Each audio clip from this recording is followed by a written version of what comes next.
ali na varanda, fecha a porta aí.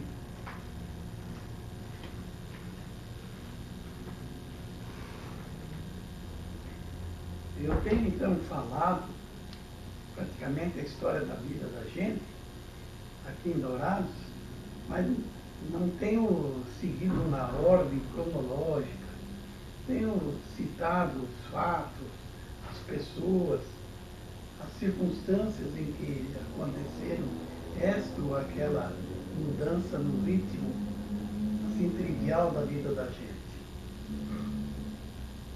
E assim pensando, comecei a me lembrar. Dourados, como eu disse, era uma cidade que tinha um traçado invejável. Havia largas avenidas que seguiam o sentido leste-oeste. E outras ruas mais estreitas, que eram transversais e tinham sentido norte-sul. A cidade se desenvolveu praticamente no miolo das ruas Rio Grande do Sul, hoje Weimar Torres, Avenida Marcílio Pires e a Rua Paraná, hoje Joaquim Teixeira Alves. O centro mesmo era a Praça Antônio João. Essa praça era uma praça, assim, reservada sem um pensamento futuro.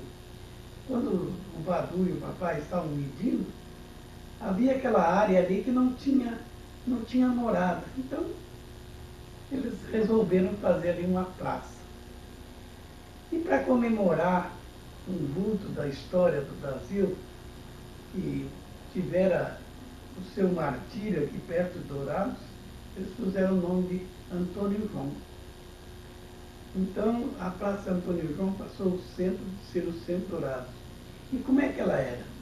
Era um matagal, um cerrado cheio de alecrim, onde as famílias aqui moravam em redor, iam cortar alecrim para fazer vassoura para varrer quintal.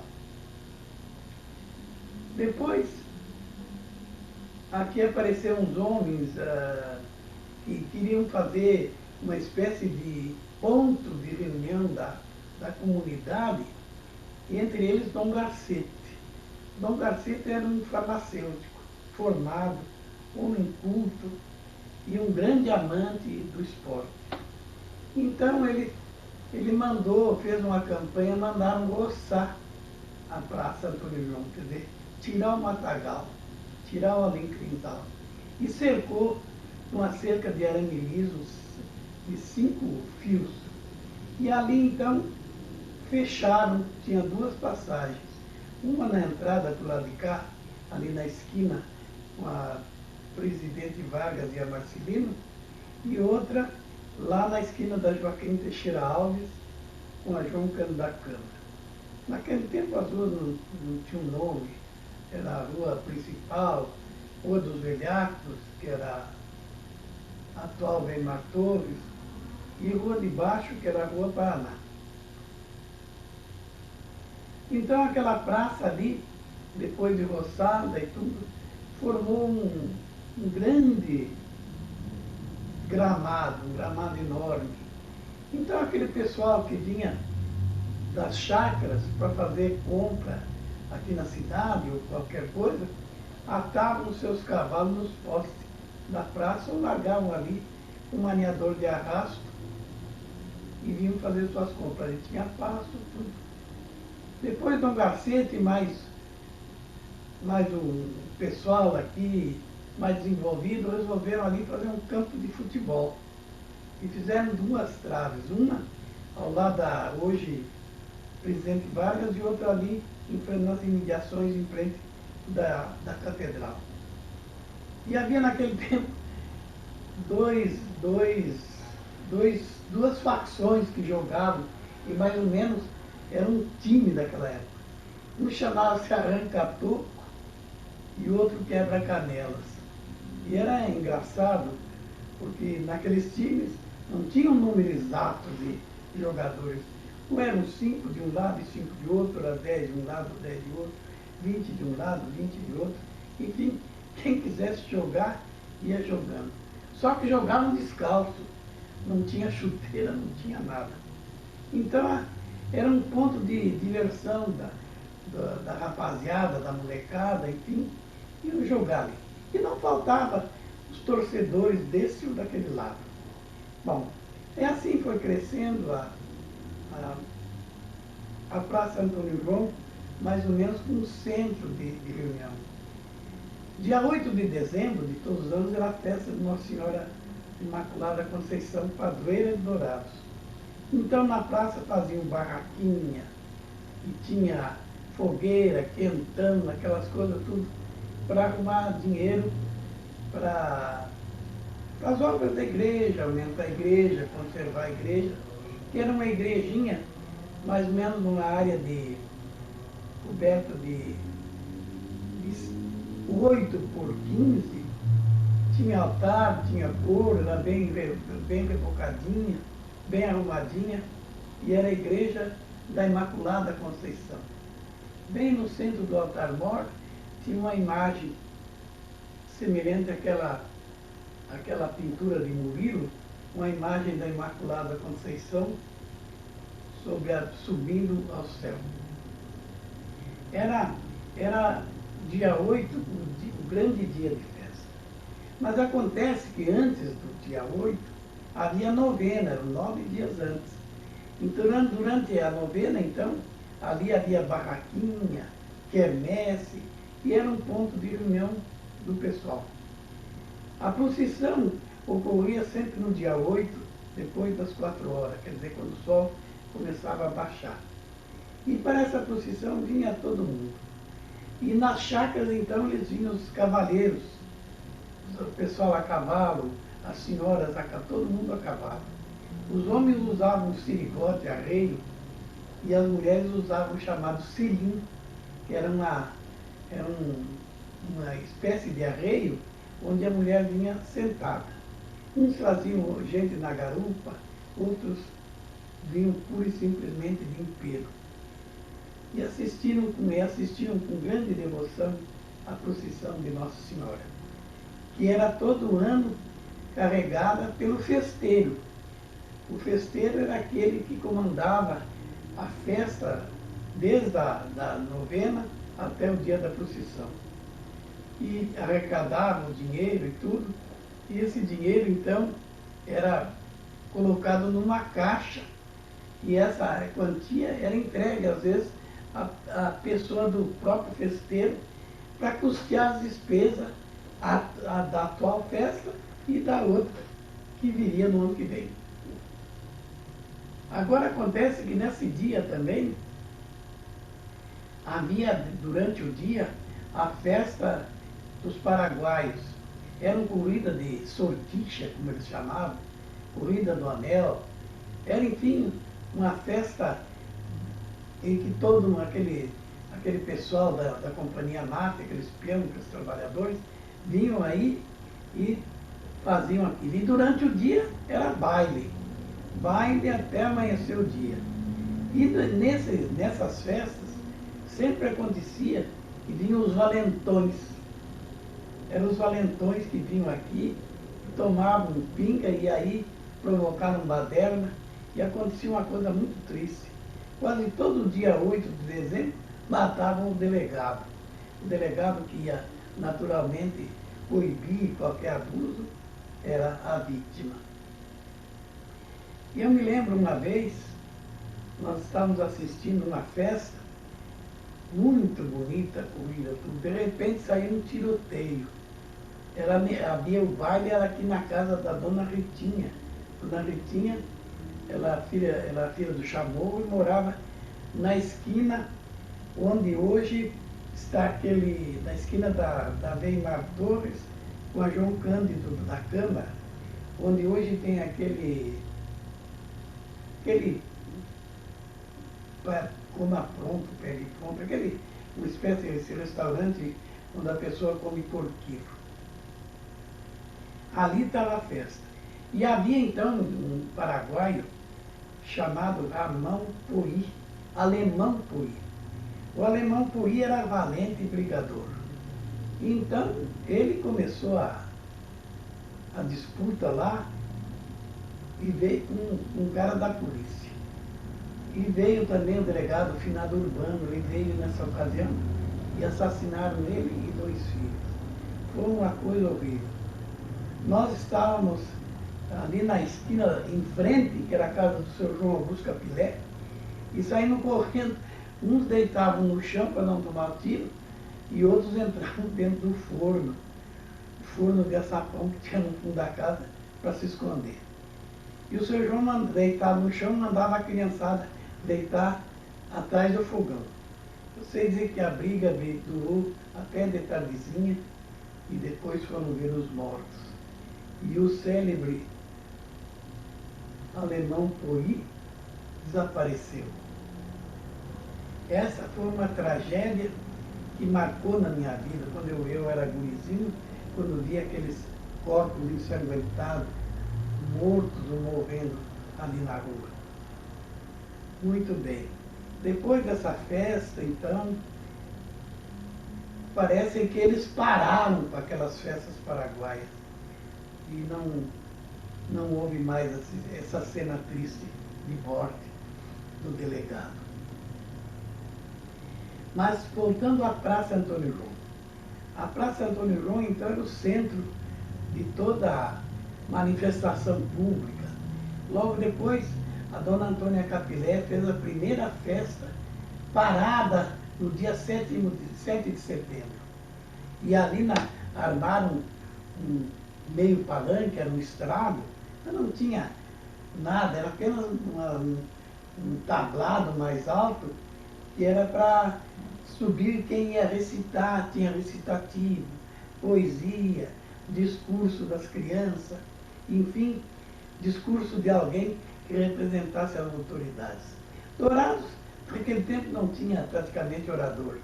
Então eu me lembro que a primeira pessoa que fez discurso no dia 7 de setembro foi o seu Gonçalo Nunes da Cunha. Era professor. Ele fez um discurso muito inflamado e falou sobre patriotismo, sobre os heróis, sobre a pátria, e terminou numa frase que eu nunca esqueci. Era aquela frase do Almirante Barroso antes da Batalha do Riachuelo. O Brasil espera que todos cumpram o seu dever. E assim terminou a festa, depois cantaram o hino à bandeira, que o hino nacional era cantado logo no início. Foi a primeira festa cívica, por assim dizer, que aconteceu em Dourados. Isso era mais ou menos no ano de 1933. Daí para diante eu me lembro bem, a rua Marcelino Pires parece que estava destinada a ser uma grande artéria dessa cidade. Começava na Casa Branca. Casa Branca era uma casa de material feita pelo seu Francisco Torraca, que era construtor, e ela ficava mais ou menos ali, né, em frente, onde é o patronato de menores, hoje a igreja São José. E a avenida, então, vinha dali e ia até a Cabeceira Alegre, aquela reta enorme. Só que tinha um trilho, por assim dizer, onde passava carro de boi, algum carro que vinha por aí, e cavaleiros. E o resto era alecrinzal, mato, capim.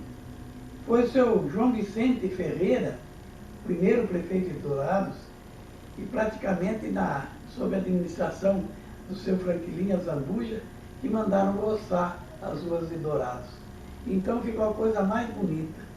Logo formaram a grama furquíbia, que era a grama nativa daqui, então aqueles gramadões enormes e aquelas casas ralhadas no meio, formando as avenidas. Muito bem.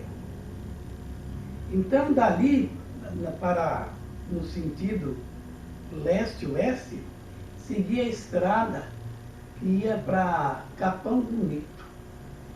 Itaú chamava-se naquele tempo Capão Alto, não é Capão Bonito. Ia para o Capão Alto. Então, ia para Maracaju, depois Ponta Porã, era ali, e Campo Grande era ali a saída. Essa estrada era também uma espécie de hospedaria de Dourados. Então, quem ia de carreta saía de madrugada daqui de Dourados e ia para almoçar ali onde hoje é a Cotrijuí, que era chamado Portão do Onofre. Ali morava o seu Onofre de Matos e tinha lá uma casa de negócio, e ali paravam, cesteavam e sempre almoçavam, porque o seu Onofre, como todos os outros fazendeiros daquela época, faziam questão de hospedar alguém. E para hospedar, então faziam comida em arroz de carreteiro, arroz com galinha, ou charque assado e mandioca, enfim, e depois o leite de apojo. Todo mundo se satisfazia, enchia bem a barriga, como diz o outro, e na hora de sair era apenas muito obrigado. E o dono da casa não queria mais do que isso, muito obrigado. Durante esse tempo, então, enquanto preparavam, as mulheres preparavam o almoço, os homens contavam as histórias do patrimônio, quer dizer, história que tinha ocorrido aqui em Dourados e tudo. E era aquele bate-papo até chegar a hora do almoço. Almoçavam e cada um amarrava a sua rede num pé de laranjeira, que havia um grande laranjal no fundo ali, quase todas elas, e ali cesteava. Cesteava até 1 hora, 2 horas, então brochavam os bois e a carreta seguia. Seguia naquele passo lento, e o pernoito era lá no Cerrito. Cerrito é onde hoje é o entroncamento, onde está o aeroporto.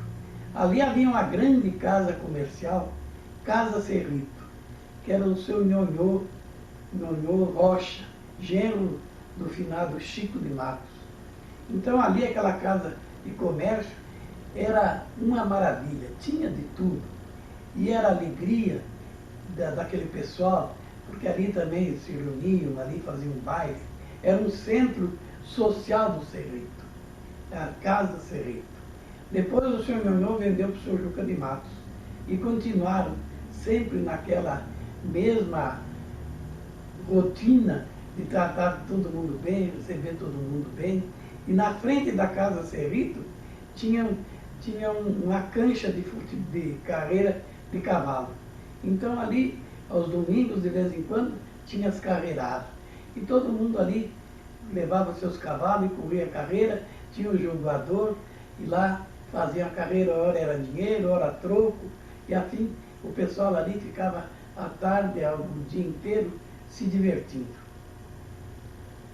Depois dali, quem sabe, eu estou falando como se eu estivesse viajando. A viagem de carreta seguia até a Picadinha. Picadinha era o segundo povoado, depois de Dourados, vinha Picadinha. E ali o grande morador da Picadinha era o seu Pequeno de Matos. Ele era delegado, autoridade. Muito justo, muito correto, naqueles que não permitia desordem de jeito nenhum, nem que às vezes tivesse que prender os próprios parentes. E a dona Lili, a mulher dele, era política, mulher formidável, era parteira, era tudo. Era praticamente a coluna mestra daquele povoado. Ela que reivindicava a escola, ela que atendia os movimentos de professor e tudo. Foi ela quem conseguiu aquela escola que até hoje tem lá.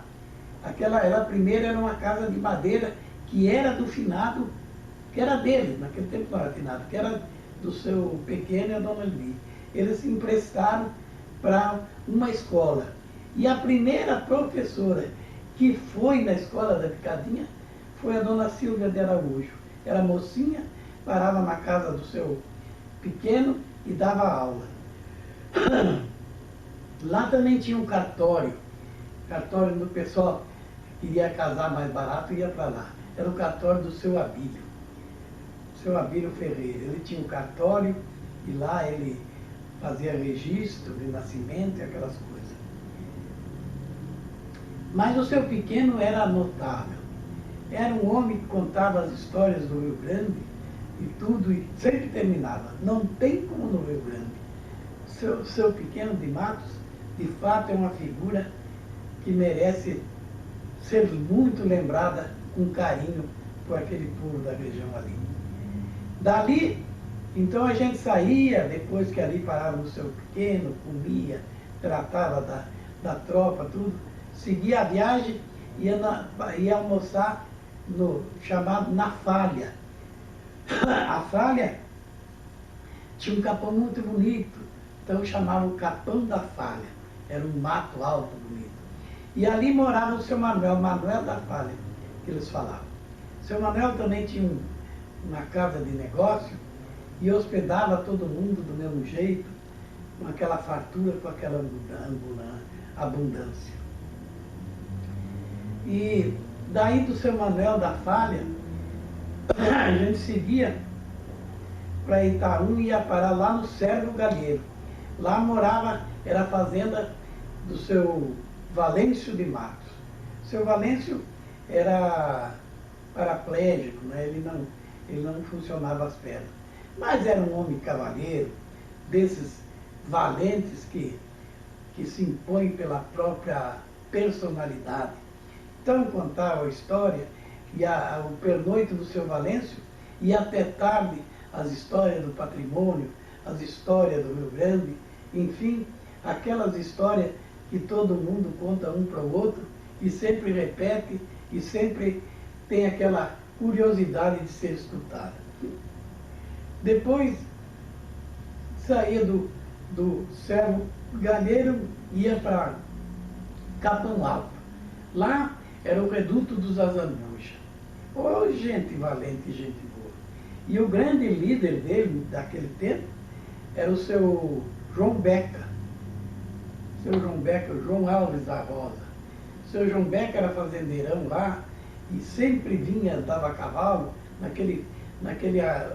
naquela curutelazinha, como ele chamava, onde tinha uma meia dúzia de casa, e ali todo mundo era compadre, amigo, e sempre conversava. Ali era ponto de pernoito, e às vezes os carreteiros ficavam 1, 2 dias para descansar a boiada.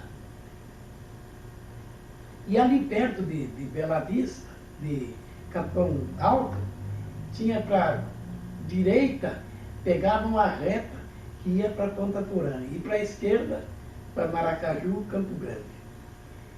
Pois bem, nessa mesma ocasião, depois de Capão Alto, a gente chegava a Vista Alegre.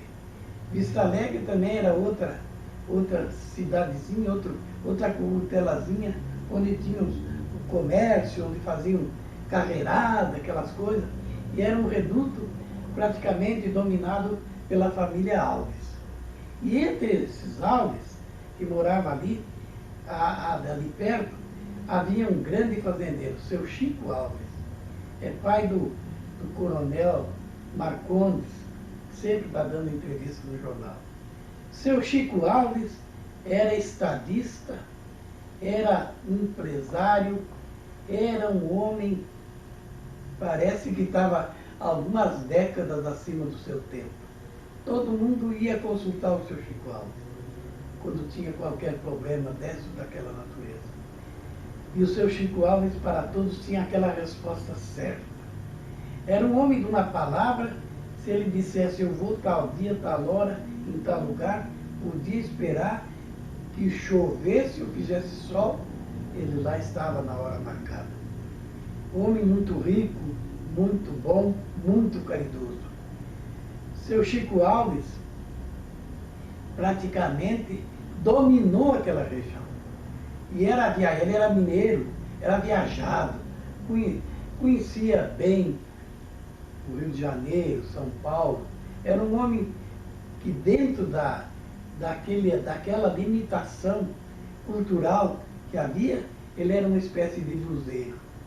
Homem de rara experiência, conversa agradável, conversa com fundamento, não garganteava, não era papudo, era circunspecto, nas suas narrações, nas suas atitudes, o seu Chico era um homem positivo, como todo mundo dizia.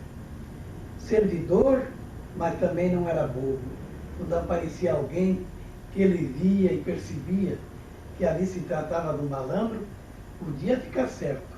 O seu Chico não lhe fazia mal, mas também não acoitava, mandava embora. E assim como o seu Chico, havia também, naquela época, aqui em Capão Alto, o seu Laucídio Osambuja. O seu Laucídio era um homem culto, lia muito e gostava de falar em novidades, em ciência, em história. E na fazenda do seu Laucídio, lá no Brejão, sempre o seu Emílio Rosa, o doutor Camilo, o doutor Flamarion, que era um médico aqui em Dourados, faziam um ponto obrigatório. Parar, ficar um dia, 2 dias lá com ele. E era essa, mais ou menos, a convivência entre os moradores dessa região. Isso eu estou falando para o lado do leste-oeste, sentido leste-oeste. Até chegar em Maracaju. Maracaju tinha aquela cidade, por assim dizer, uma cidade evoluída para a sua época. Tinha luz elétrica, telégrafo, tinha promotor, era uma cidade que praticamente tinha estrutura de uma comunidade organizada. Pois bem, nessa ocasião que a gente andava a cavalo, eu sempre acompanhava meu pai, eu era o companheiro dele. E a gente ia a cavalo. Quando aparecia alguma condução, assim, por acaso, um Ford, uma coisa, a gente ia de carona com eles, que sempre bem tratados e nunca gastava nada.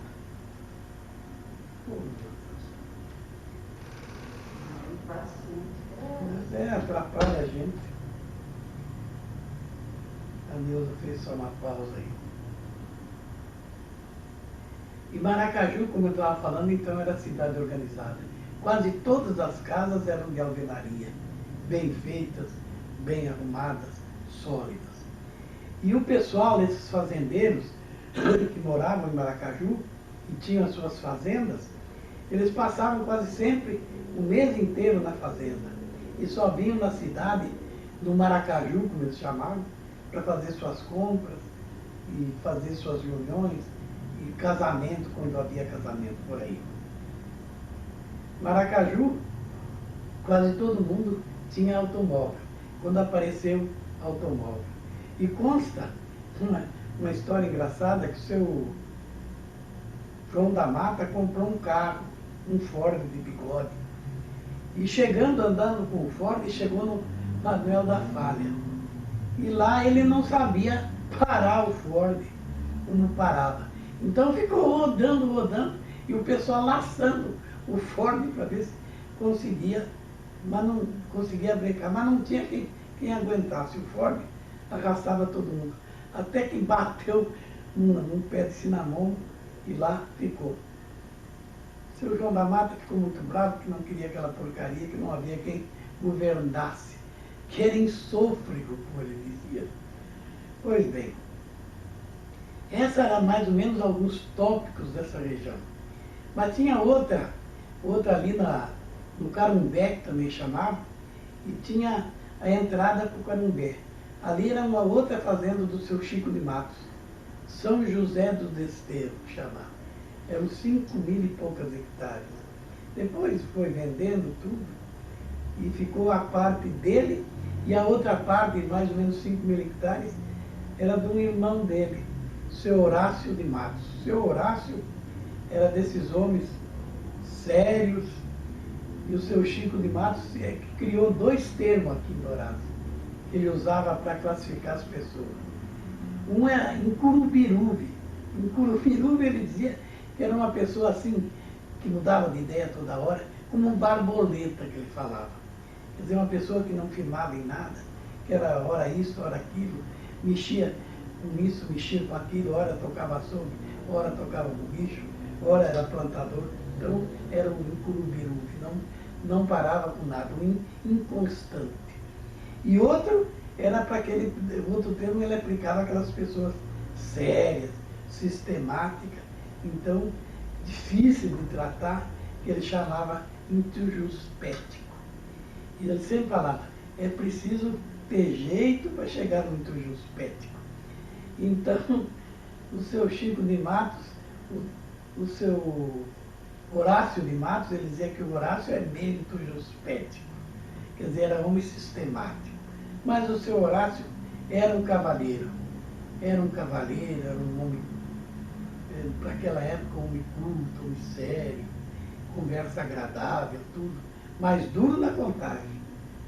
Não andou direito com ele, estava perdido. Eu lembro de assistir a morte do seu Horácio de Matos. Ele morreu ali numa daquelas casas ali perto, onde hoje é o escritório do Merias Zambuja, do Pinda. E a dona Doca, a mulher dele, a viúva, mandou pôr uma coroa. Se ao Horácio, ao meu fiel Horácio, a minha última homenagem. Eu nunca esqueci dessa frase naquela coroa. E sobre a dona Noca, a gente tem que também tirar o chapéu para essa mulher.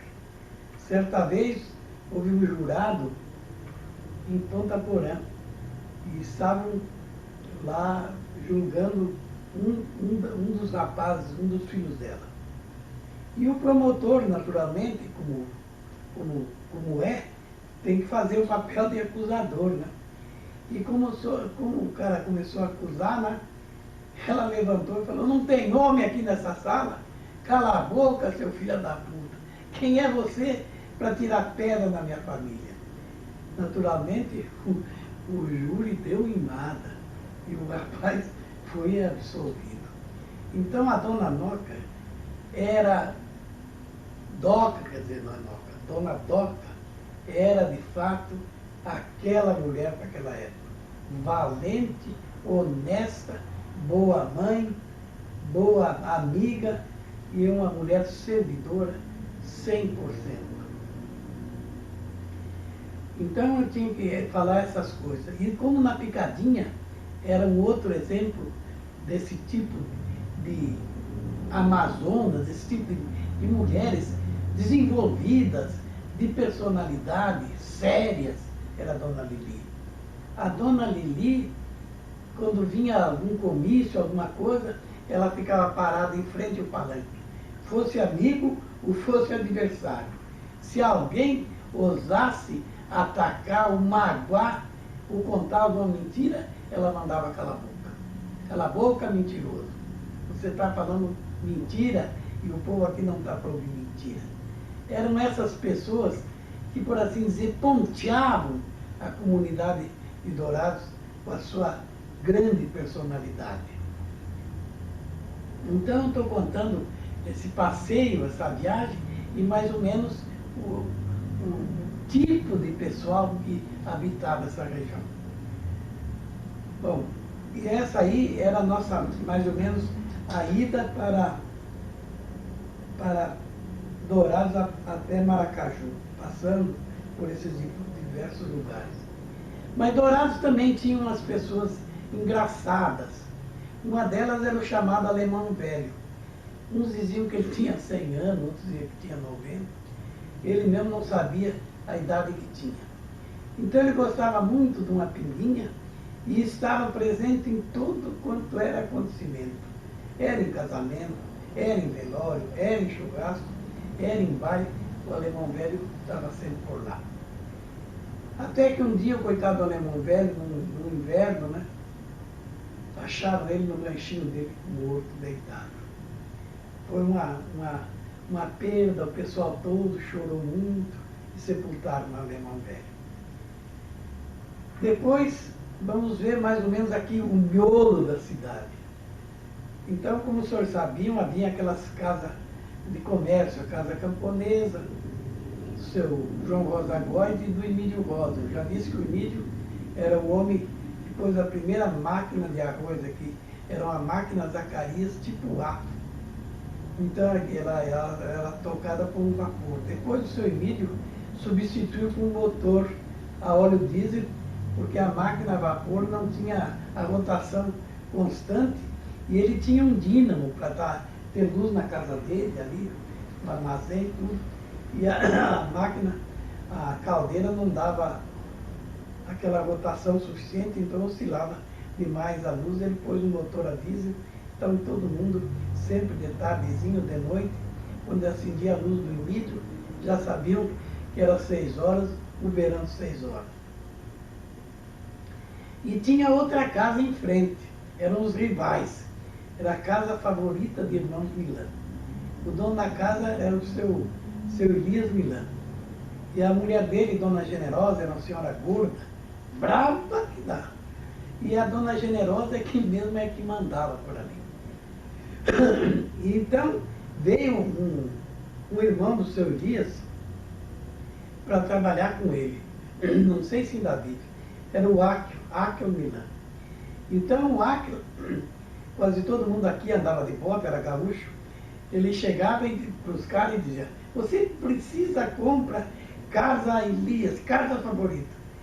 Dono meu irmão Elias, melhor homem de Dourado.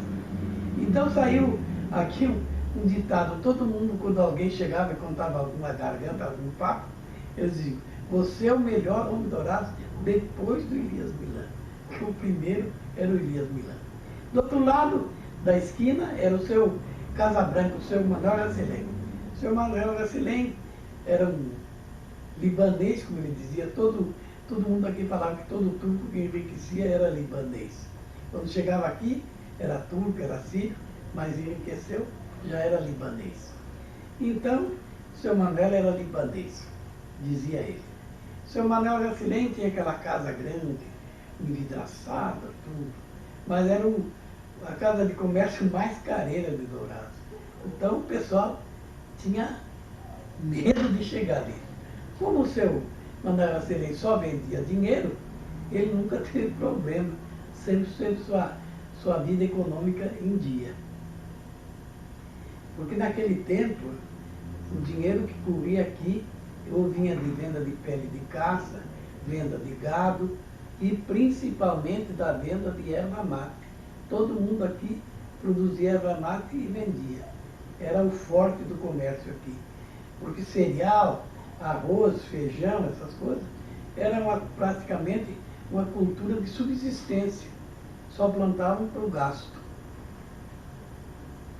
Mas a Companhia Mate Laranjeira é que praticamente devemos a grandeza da conservação das matas. Todo mundo que requeria terra aqui, ou se adonava de terra devoluta, constava como limite a sombra da mata. Quer dizer, a mata era inviolável porque tinha um contrato de arrendamento com o governo de 50 anos para a Companhia Mate Laranjeira. E a Companhia Mate Laranjeira, então, foi a primeira a abrir estradas e trazer aqueles caminhão Ford